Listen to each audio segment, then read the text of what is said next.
Pen ஆதி எங்க போயிட்டு இருக்கீங்க? ஹலோ, எப்படி இருக்கீங்க? நல்லா இருக்கேன். நீங்க எப்படி இருக்கீங்க? நல்லா இருக்கோம். பசங்க டான்ஸ்க்காக வந்தோம். நீங்க என்ன பண்ணிட்டு இருக்கீங்க? நாங்களும் டான்ஸ் ப்ரோக்ராம்க்கு வந்திருக்கோம். ஓ அப்படியா? சரி. ஒரு விஷயம் தெரியுமா தெரியாதா? ஏப்ரல் 26th வந்து ATM சார்பாக சித்திரை திருவிழா வச்சிருக்காங்க. ஓ அப்படியா? ஓகே. கண்டிப்பா ஃபேமிலியோட வந்துருங்க. கண்டிப்பா டான்ஸ் பாக்குறதுக்காக. ஷூர், கண்டிப்பா போறோம். We are not practicing at home. Same here.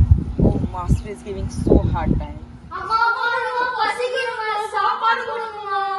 Dance practice பண்ணிட்டு வந்து சாப்பிடுங்க. இல்லம்மா ரொம்ப தூக்கமா வருதுமா. இப்ப நீங்க டான்ஸ் பிராக்டிஸ் பண்றீங்களா இல்ல தினேஷ் மாஸ்டர் கால் பண்ணவா? ஐயோ தினேஷ் மாஸ்டர் நம்ம இங்க டான்ஸ் பண்ணுமா?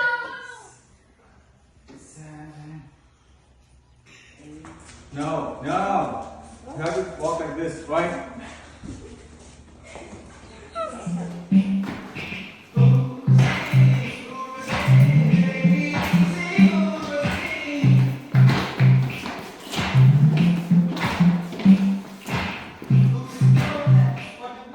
பயங்கரமா எஃபர்ட் பண்ணி ஹார்ட் ஒர்க் பண்ணிருக்காங்க. ரொம்ப எஃபர்ட் போட்டுருக்காங்க பசங்க. எல்லாரும் கண்டிப்பா ஏப்ரல் 26 ATM சித்திரை திருவிழா பார்க்க குடும்பத்தோட வாங்க. எல்லாரும் கண்டிப்பா வாங்க. தத்துவம்